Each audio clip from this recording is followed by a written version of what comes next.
Zunächst würde ich euch ganz gerne mal in meine Vergangenheit mitnehmen, damit ihr auch versteht, was mich hierher geführt hat. Meine erste größere berufliche Herausforderung war in einem großen Unternehmen Automobilzulieferer.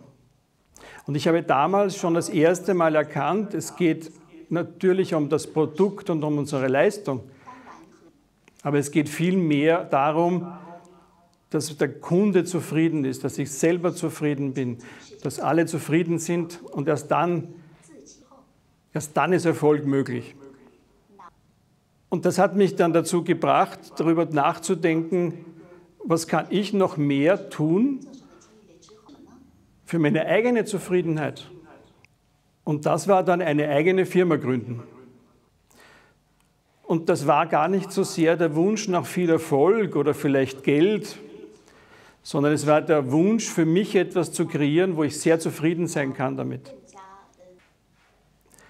Wo meine Mitarbeiter zufrieden sind, wo die Kunden zufrieden sind natürlich. Und dann habe ich begonnen, meine Ausbildungen zu machen, um zu verstehen, was ich vorher einfach gemacht habe aus meinem Herzen heraus, zu verstehen, wie das funktioniert.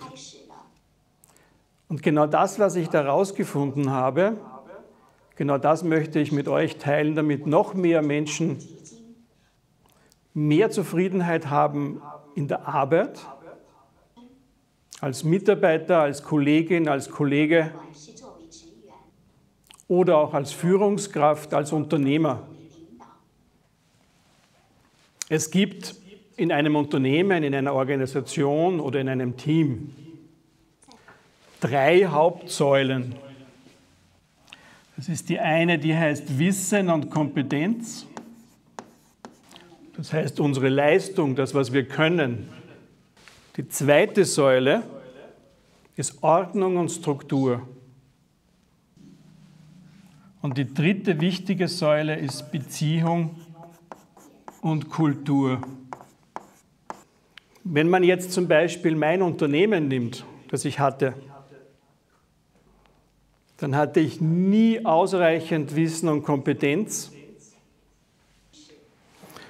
nie Ordnung und Struktur, so wie man es in Summe braucht.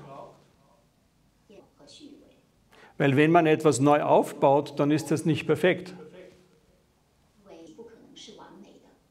Das heißt, man hat hier Mangel, man hat hier einen Mangel, aber trotzdem hat es gut funktioniert, weil am Ende hatte ich über 120 Mitarbeiter und mehrere Millionen Umsatz. Und das hat deswegen gut funktioniert, weil es Menschen gab, die kompensiert haben, damit rasch Probleme gelöst werden. Und das zweite Wichtige war, und dieselben Menschen haben dann längerfristig gemeinsam mit mir das Unternehmen weiterentwickelt und verbessert. Und wenn man jetzt heute schaut, wie die Welt aktuell ist, ja, die ist sehr volatil, verändert sich dauernd und man muss ganz schnell sein. Das heißt komplex. Und komplexe Themen, komplexe Aufgaben kann man am besten mit Menschen lösen, die gemeinsam wollen, die gemeinsam ein Ziel haben.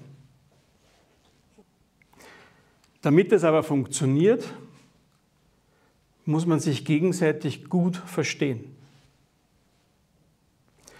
Manche Menschen, manche Mitarbeiter sind eher hier, andere sind eher hier, fühlen sich hier wohl, andere fühlen sich hier wohl. Der große Fehler, der gemacht wird, ist, dass man versucht, zwischen all diesen Themen einen Kompromiss zu machen. Das heißt, die fühlen sich nicht wohl, die fühlen sich auch nicht wohl. Man muss hier raus und raus aus dem Kompromiss und wirklich sich so gut kennenlernen, damit sich jeder gut wohlfühlen kann und verstanden fühlt. Damit man sich aber versteht, muss man das verstehen, was nicht gesagt wird. Das sind unsere Bedürfnisse, das sind unsere Gefühle, das sind unsere Wünsche, das ist unser Sinn. Ja? Das ist alles, was mehr in der Gefühlswelt, im Herzen und im Gefühl sich abspielt. Und über das wird meist nicht gesprochen.